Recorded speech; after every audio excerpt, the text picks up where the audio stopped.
Շուրջդ նայիր, այն ամենը, ինչ տեսնում ես լույսի շնորհիվ։ Այն տիեզերքի հիմնարար ուժն է, մի սուր հանդակ, որը ճանապարհորդում է տիեզերքի հսկայական դատարկության միջով։ Մեզ տիեզերքի մասին պատմություններ պատմելու համար։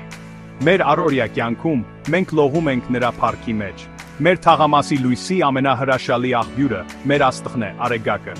Այն ջերմությամբ ու էներգիայով է ողողում մեր աշխարհը, մեր երկինքը կապույտ ներկելով և կյանքին թույլ տալով ծաղկել։ Երբ Արեգակը մայր է մտնում, մենք ստեղծում ենք մեր սեփական մանրակերտ աստղերը, լամպեր, մոմեր և քաղաքի լույսեր, որոնք հետ են մղում խավարը, թույլ տալով մեր քաղաքակրթություններին զարգանալ շատ ավելի երկար, քան մեր մոլորակի կողմը շրջվել է իր աստղից։ Բայց մեր Արեգակը միայն մեր գալակտիկայում գտնվող միլիարդավոր աստղերից մեկն է։ Պարզ, մութ գիշերով վեր նայիր։ Երկնքի յուրաքանչյուր թարթող կետ հեռավոր արև է, հսկայական հնոց, որը լույսի տարիներով այրվում է։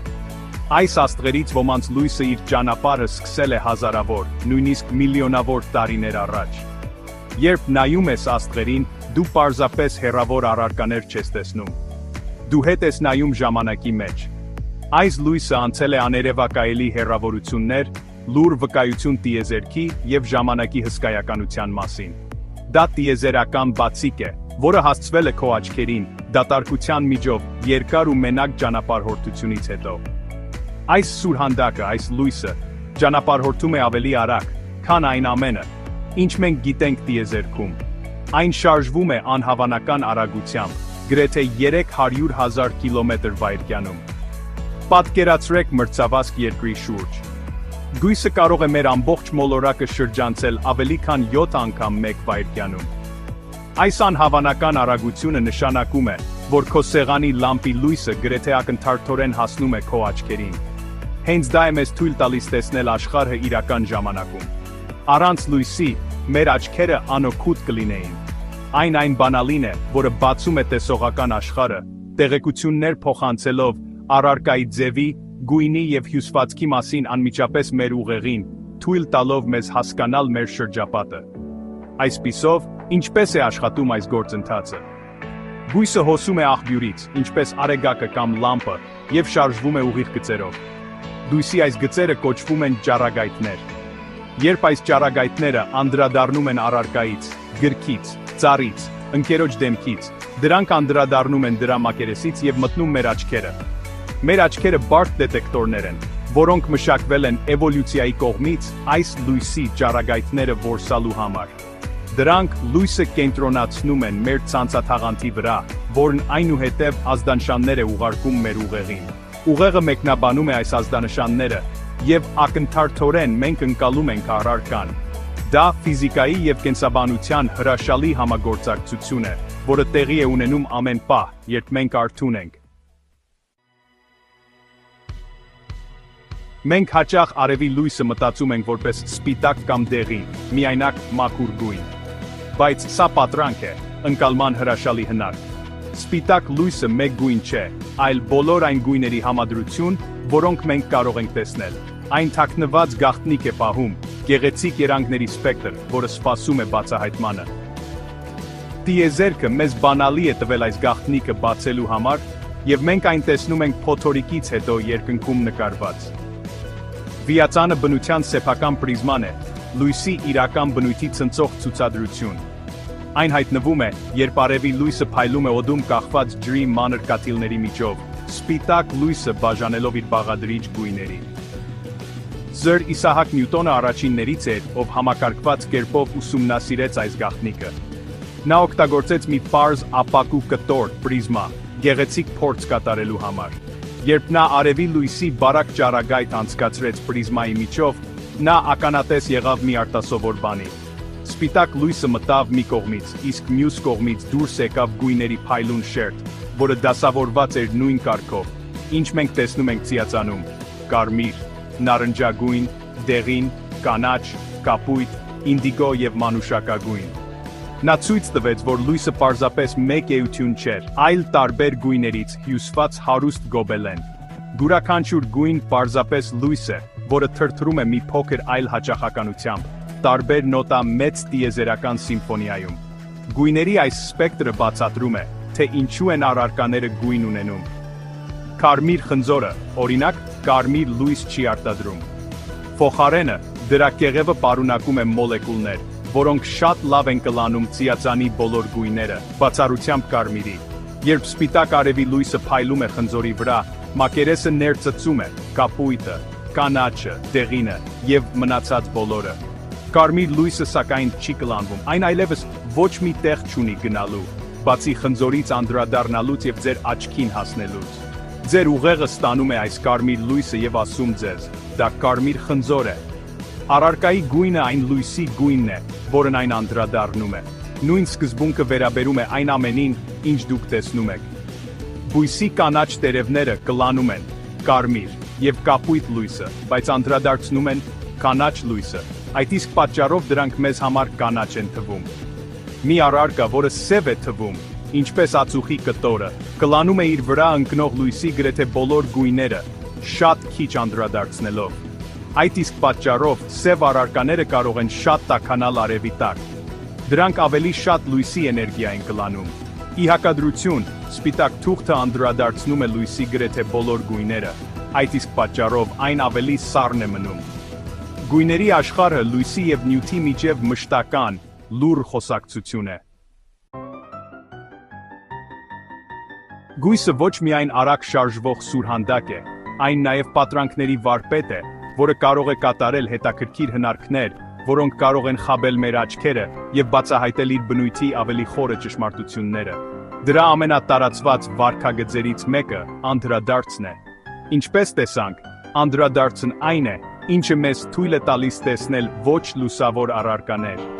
բայց այն կարող է նաև լինել կատարյալ կարգավորված։ Երբ լույսը հարվածում է շատ հարթ, փայլուն մակերեսին, ինչպես հայելին կամ լճի հանգիստ մակերեսը, այն չի ցրվում բոլոր ուղղություններով։ Փոխարենը, այն անդրադառնում է կանխատեսելի ձևով, ստեղծելով հստակ շրջված պատկեր այն ամենի, ինչ գտնվում է դրա դիմաց։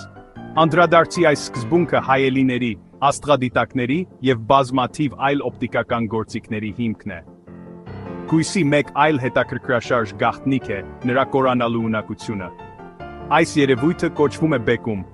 Գույսը շարժվում է ուղիղ գծով, բայց միայն այն դեպքում, երբ այն շարժվում է մեկ, հետևողական միջավայրում, ինչպես օդը կամ տիեզերքի վակուումը։ Երբ այն անցնում է մի միջավայրից մյուսը, ասենք օդից ջուր, այն փոխում է արագությունը, և արագության այս փոփոխությունը ստիպում է նրան կորանալ։ Դուք կարող եք դա ինքներդ տեսնել։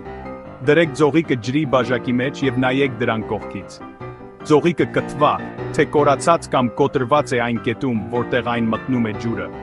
Սա ձողիկի թերություն չէ, սա լույսն է, որը խաղում է ձեր ընկալման հետ։ Գույսի այս կորացումը աներևակայելի օգտակար է և հիմնարար է, թե ինչպես ենք մենք տեսնում։ Մեր աչքերը պարունակում են ոսպնյակ, պարզ կառուցվածք, որը բեկում է մուտքային լույսը, այն ճշգրիտ կենտրոնացնելու մեր ցանցաթաղանթի վրա։ Առանց մեր աչքի ոսպնյակի միջով լույսի բեկման, աշխարհը կլիներ անհասկանալի մշուշ։ Մենք օգտագործել ենք այս հատկությունը, ստեղծելու գործիքներ, որոնք ընդլայնում են մեր տեսողությունը շատ ավելին, քան այն, ինչ բնությունը մեզ տվել է։ Ակնոցները աշխատում են, օգտագործելով խնամքով ձևավորված ոսպնյակներ, լույսը ճիշտ կորացնելու համար, այն մարդկանց համար, ում աչքերը չեն կարող ինքնուրույն կենտրոնանալ։ Մանրադիտակները օգտագործում են ոսպնյակներ, լույսը կորացնելու համար, մանր աշխարհները մեծացնելու համար։ Իսկ աստղադիտակները դրանք օգտագործում են հեռավոր գալակտիկաներից թույլ լույս հավաքելու և կենտրոնացնելու համար։ Այս հատկությունները, անդրադարձը և բեկումը, պարզապես հետաքրքրություններ չեն։ Դրանք այն կանոններն են, որոնք կառավարում են լույսի վարքագիծը։ Դրանք թույլ են տալիս մեզ մանիպուլյացիայի ենթարկել և վերահսկել լույսը մեր նպատակների համար, պարզ առօրյա առաջադրանքներից մինչև ամենախորը գիտական հայտնագործությունները։ Հասկանալով, թե ինչպես է լույսը անդրադառնում և կորանում, մենք կարողացել ենք կառուցել տեխնոլոգիական քաղաքակրթություն։ Յուրաքանչյուր տեսախցիկ, յուրաքանչյուր պրոյեկտոր և յուրաքանչյուր օպտիկամանրաթելային մալուխ, որը տեղեկատվություն է փոխանցում ամբողջ աշխարհում, գործում է այս պարզ, բայց հզոր սկզբունքներով։ Գույսի հնարքները մեր ժամանակակից փոխկապակցված աշխարհի հիմքն են։ Լույսի կարևորությունը դուրս է գալիս պարզապես մեզ տեսնելու թույլտվությունից։ Այն երկրի վրա գրեթե ողջ կյանքի էներգիայի հիմնական աղբյուրն է։ Այս էներգիայի ճանապարհորդությունը սկսվում է 150 միլիոն կիլոմետր հեռավորությամբ մեր Արեգակի բոցավառ Միջուկային սինթեզի գործածի միջոցով Արեգակ, նյութը վերածում է էներգիայի, արևի լույսի հսկայական հոսքարձակելով Արեգակնային համակարգ։ Այս լույսը ճանապարհորդում է տիեզերքով եւ հասնելով երկիր, դառնում է վառելիք մի հիասքանչ գործընթացի համար, որը հայտնի է որպես ֆոտոսինթեզ։ Բույսերը, ջրիմուռները եւ որոշ բակտերիաներ զարգացրել են արևի լույսը որսալու եւ դրա էներգիան օգտագործելու արտասովորունակություն իրենց սեփական սնունդը ստեղծելու համար։ Ֆոտոսինթեզը կենսոլորտի շարժիչն է։ Բույսերը հանդես են գալիս որպես կենդանի արևային մարտկոցներ, օգտագործելով քլորոֆիլ կոչվող կանաչ պիկ արևի լույսը կլանելու համար։ Նրանք այս լույսի էներգիան համատեղում են հողից ստացված ջրի եւ օդից ստացված ածխաթթու գազի հետ շաքարներ արտադրելու համար, որոնք ըստ էության պահեստավորված քիմիական էներգիա են։ Այս գործընթացը ոչ միայն ապահովում է այն սնունդը, որն անհրաժեշտ է բույսերին աճելու եւ զարգանալու համար, այլև որպես կողմնակի արտադրանք արտազատում է թթվածին։ Այն օդը, որը մենք շնչում ենք, այն թթվածինը, որը պահպանում է կենդանական կյանքը, անթիվ ֆոտոսինթեզող օրգանիզմների նվեր է, որոնք աշխատել են միլիարդավոր տարիներ, սնուցված հեռավոր աստղի լույսով։ Կենդանիները, ներառյալ մարդիկ, ամբողջությամբ կախված են այս գործընթացից։ Մենք չենք կարող արևի լույսից մեր սեփական սնունդը ստեղծել։ Փոխարենը, մենք մեր էներգիան ստանում ենք բույսեր ուտելով, կամ այլ կենդանիներ ուտելով, որոնք բույսեր են ուտում։ Երբ դուք ուտում եք մրգի կամ բանջարեղենի կտոր, դուք սպառում եք պահեստավորված արևային էներգիա։ Երբ առյուծը զեբր է ուտում, այն սպառում է այն էներգիան, որը զեբրը ստացել է խոտ ուտելուց, որն էլ իր հերթին իր էներգիան ստացել է Արեգակից։ Հետևեք ցանկացած սննդի շղթայի մինչև դրա աղբյուրը, եւ դուք գրեթե միշտ կգտնեք Արեգակը։ Գույսը հիմնարար կապն է, որը միացնում է բոլոր կենդանի էակներին էներգիայի հսկայական բարդ ցանցի մեջ։ Ի վերջո, լույսը ոչ միայն մասնիկներ եւ ալիքներ է, այն կյանքի պարգև է, տեղեկատվության կրող եւ հրաշքի աղբյուր։ Այն թելադրում է ցերեկվա եւ գիշերվա ցիկլերը, ազդում է եղանակի վրա եւ խթանում է յուրաքանչյուր անտառի եւ դաշտի աճը։ Այն թույլ է տվել մեզ ուսումնասիրել տիեզերքը, ամենափոքր բջիջներից մինչև ամենահեռավոր գալակտիկաները։ Գույսը հասկանալը նշանակում է հասկանալ տիեզերական հանելուկի հիմնական մասը։ Այն մեզ կապում է աստղերի հետ եւ պահպանում է մեզ այստեղ, մեր փոքրիկ կապույտ աշխարհում։ Առանց լույսի, մեր մոլորակը կլիներ մութ, սառած եւ անկենդան ժայռ։ Այն, բարի բոլոր իմաստներով, էական է։